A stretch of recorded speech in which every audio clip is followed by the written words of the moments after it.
the long drive. It was a bright summer morning when the Johnson family piled into their minivan for a long-awaited road trip. Mark and Lisa, the parents, were excited to take their two children, 12-year-old Emily and 8-year-old Jake, on a journey to the mountains. They had planned this trip for months, hoping to create lasting memories away from the hustle and bustle of their daily lives. "Are we there yet?" Jake asked, bouncing in his seat as they pulled out of the driveway. "Not yet, buddy. We've got a long way to go," Mark replied, glancing at the GPS, "but we'll make a few stops along the way." Emily, with her headphones on, was lost in her own world, listening to music and scrolling through her phone. Lisa sat in the passenger seat, excitedly chatting about the places they would visit. As they drove through the countryside, the scenery changed from suburban homes to sprawling fields and dense forests. The sun shone brightly, and the air was filled with the scent of fresh grass and wildflowers. The family sang along to their favorite songs, laughter echoing in the car. After a couple of hours, they decided to stop for lunch at a small diner off the highway. The place was quaint, with checkered tablecloths and a friendly waitress who welcomed them with a smile. They enjoyed burgers and milkshakes, sharing stories and jokes, the atmosphere light and cheerful. "Let's take a picture," Lisa suggested, pulling out her phone. They gathered around the table, grinning widely as she snapped a photo. Little did they know this would be one of the last happy moments they would share on the trip. Back on the road, the mood shifted as they continued their journey. The highway stretched ahead, flanked by thick woods on either side. The sun began to dip lower in the sky, casting long shadows across the road. "Look at that!" Emily exclaimed, pointing out the window. "There's a deer!" Mark slowed down, watching as the deer bounded across the road. "Wow, that was close," he said, relieved they hadn't hit it. As they drove further, they noticed a commotion up ahead. Emergency lights flashed in the distance, and a crowd had gathered on the side of the road. Mark slowed down, curiosity piqued. "What happened?" Lisa asked, peering out the window. "I don't know," Mark replied, his heart racing. "Let's see if we can find out." As they approached, they saw a car that had flipped over, its crumpled frame resting on the shoulder of the road. Paramedics were tending to a woman who lay on the ground, her face pale and bloodied. The sight sent a chill down Mark's spine. "Should we stop?" Lisa asked, concern etched on her face. "No, we can't. We should keep going," Mark said, feeling uneasy. "There's nothing we can do." As they drove past, Jake's eyes widened. "Is she going to be okay?" "I hope so, buddy," Mark replied, trying to sound reassuring. But deep down, he felt a knot of dread forming in his stomach. The family fell silent, the gravity of the situation weighing heavily on them. The cheerful atmosphere from earlier had vanished, replaced by an unsettling tension. After the accident, the road stretched on, seemingly endless. The sun dipped below the horizon, and darkness enveloped the landscape. Mark turned on the headlights, illuminating the winding road ahead. "Can we play a game?" Jake asked, breaking the silence. "Sure, how about I spy?" Lisa suggested, trying to lighten the mood. As they played, the tension slowly eased, but an eerie feeling lingered in the air. The trees loomed closer, their branches reaching out like skeletal fingers. The road felt isolated, and the only sound was the hum of the engine and the occasional rustle of leaves. Suddenly, Mark spotted something in the distance. A figure was walking along the side of the road, illuminated by the headlights.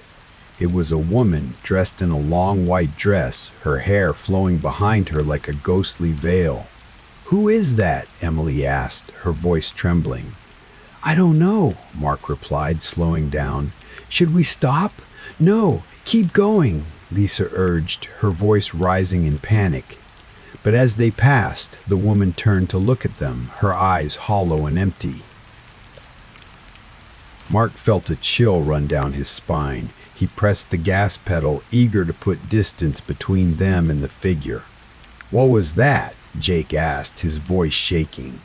"I don't know, but it's probably just someone who needs help," Mark said, trying to sound calm. "Let's not think about it." But the image of the woman lingered in their minds, a haunting presence that seemed to follow them down the road. As they continued driving, the atmosphere grew heavier. The darkness outside felt suffocating, and the trees seemed to close in around them. The family fell into an uneasy silence, each lost in their thoughts.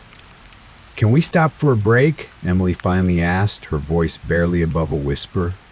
"Yeah, I could use a stretch," Mark replied, glancing at the GPS. "There's a rest area up ahead." They pulled into the rest area, the fluorescent lights flickering overhead. The place was deserted, and an unsettling feeling washed over them as they stepped out of the car. The air was thick with tension, and the silence felt oppressive. "Let's just take a quick break," Lisa said, trying to shake off the unease. "We'll be back on the road in no time."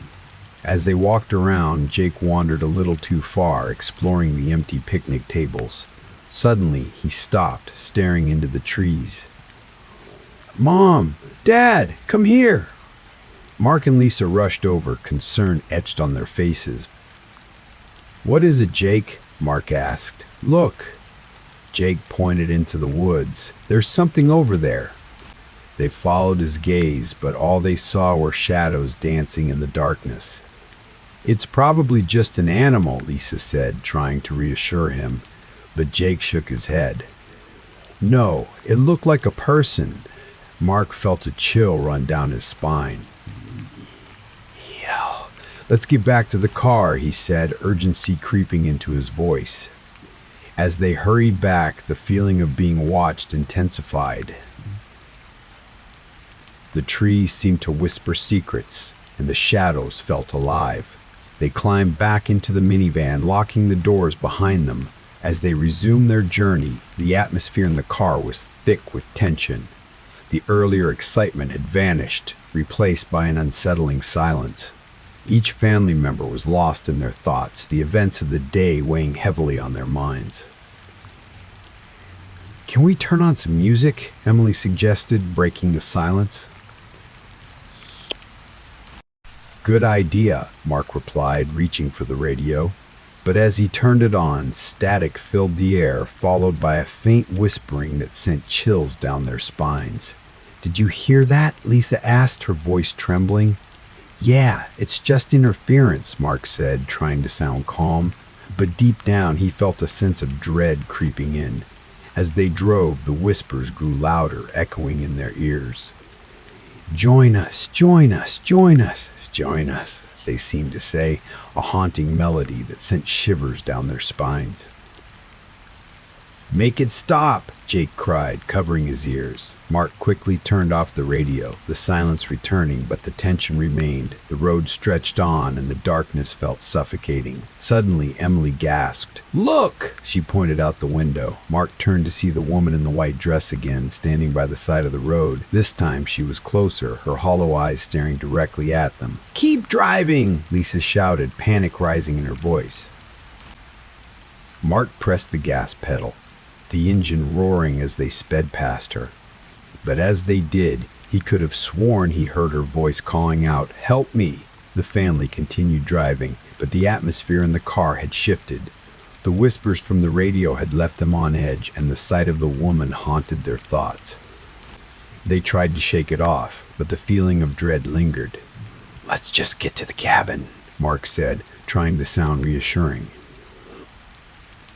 "We'll be fine once we're settled in." But as they drove deeper into the night, the road twisted and turned, the trees closing in around them. The headlights illuminated the path ahead, but the darkness beyond felt suffocating. Suddenly, Jake spoke up, his voice trembling. "I don't like this, Dad. I want to go home." Mark glanced at his son, concern etched on his face. "We're almost there, buddy. Just a little longer." But as they continued, the whispers returned, echoing. "Just a little longer." But as they continued, the whispers returned, echoing in their minds. "Join us! Join us! Make it stop!" Emily shouted, her voice filled with fear. Mark turned to the radio, but it was dead silent. "It's just our imagination," he said, trying to reassure them. "We're fine."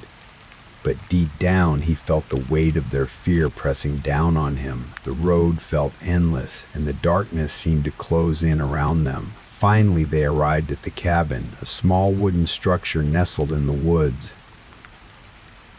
The moonlight cast an eerie glow over the place, and the air felt thick with tension.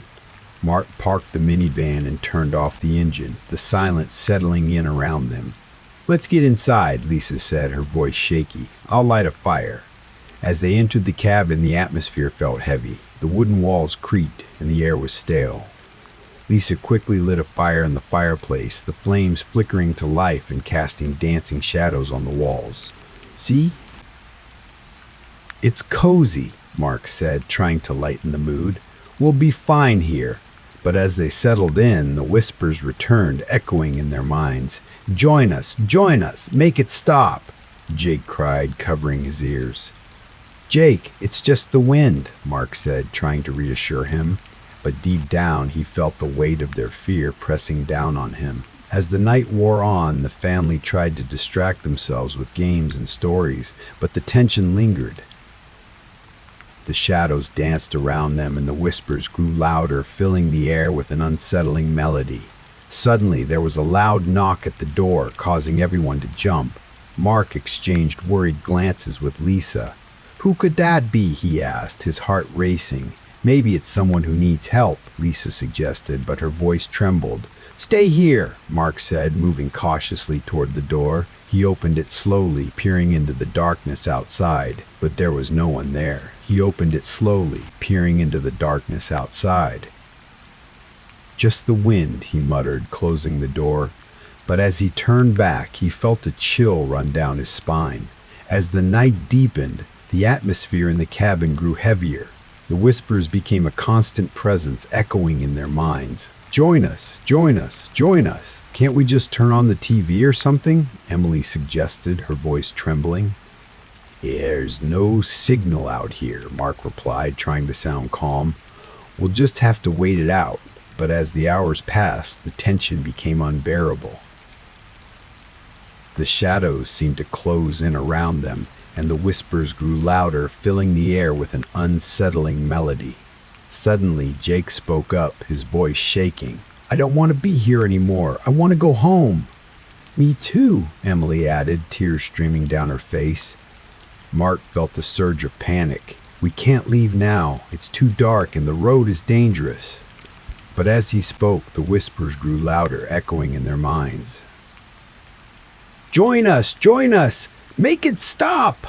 Lisa shouted, her voice filled with fear. Mark felt a chill run down his spine. "It's just our imagination," he said, trying to reassure them. But deep down, he felt the weight of their fear pressing down on him. Suddenly, there was another loud knock at the door, causing everyone to jump. Mark exchanged worried glances with Lisa. "Who could that be?" he asked, his heart racing. "Maybe it's someone who needs help," Lisa suggested, but her voice trembled.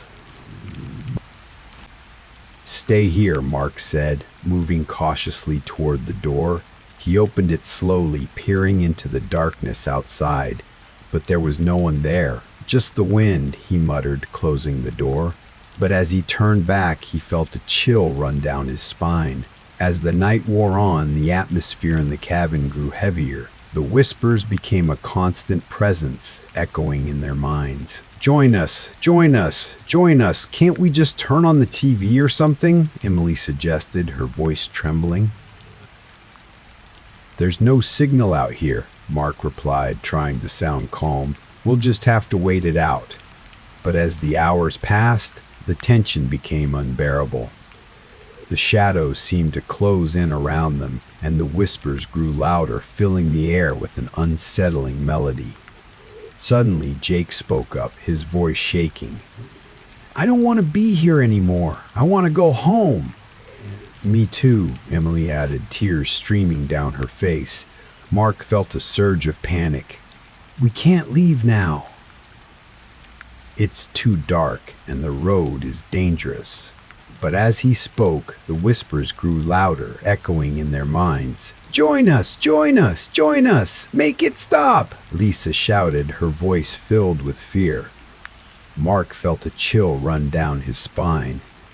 It's just our imagination, he said, trying to reassure them. But deep down, he felt the weight of their fear pressing down on him. Suddenly, there was another loud knock at the door, causing everyone to jump. Mark exchanged worried glances with Lisa. Who could that be? He asked, his heart racing. Maybe it's someone who needs help, Lisa suggested, but her voice trembled. Stay here, Mark said, moving cautiously toward the door. He opened it slowly, peering into the darkness outside. But there was no one there. Just the wind, he muttered, closing the door. But as he turned back, he felt a chill run down his spine. The night dragged on, filled with whispers and shadows. The family huddled together, fear gripping their hearts. They tried to distract themselves with stories, but the atmosphere was thick with dread. As dawn approached, the whispers finally faded, leaving an unsettling silence in their wake. The family emerged from the cabin exhausted and shaken. The sun rose slowly, casting a pale light over the woods. Let's get out of here, Mark said, his voice hoarse. They packed their belongings quickly, eager to leave the haunted cabin behind. As they drove away, the weight of the night hung heavy in the air. The road felt endless, and the trees seemed to close in around them. The whispers echoed in their minds, a haunting reminder of the darkness they had encountered. Do you think we'll ever come back? Emily asked, her voice trembling. I don't know, Mark replied, glancing at Lisa. I don't think I want to. As they drove, the memories of the night haunted them. The woman in the white dress, the whispers, and the feeling of being watched lingered in their minds. Weeks passed, and the Johnson family tried to return to their normal lives, but the memories of that night haunted them. They avoided talking about it, but the weight of the experience lingered in the air. Mark often found himself staring into the woods, wondering what had happened. The whispers still echoed in his mind, a haunting reminder of the darkness that lurked just beyond the trees. From that day, I still remain thinking about it. The whispers, the shadows, and the chilling realization that some places hold secrets too dark to uncover. The road had taken them on a journey they would never forget, and the darkness had left its mark on their souls. Thanks for watching. The veil between our world and theirs is thinner than you think. Each like, each share, each subscription strengthens the connection. Feed the channel before it feeds on you.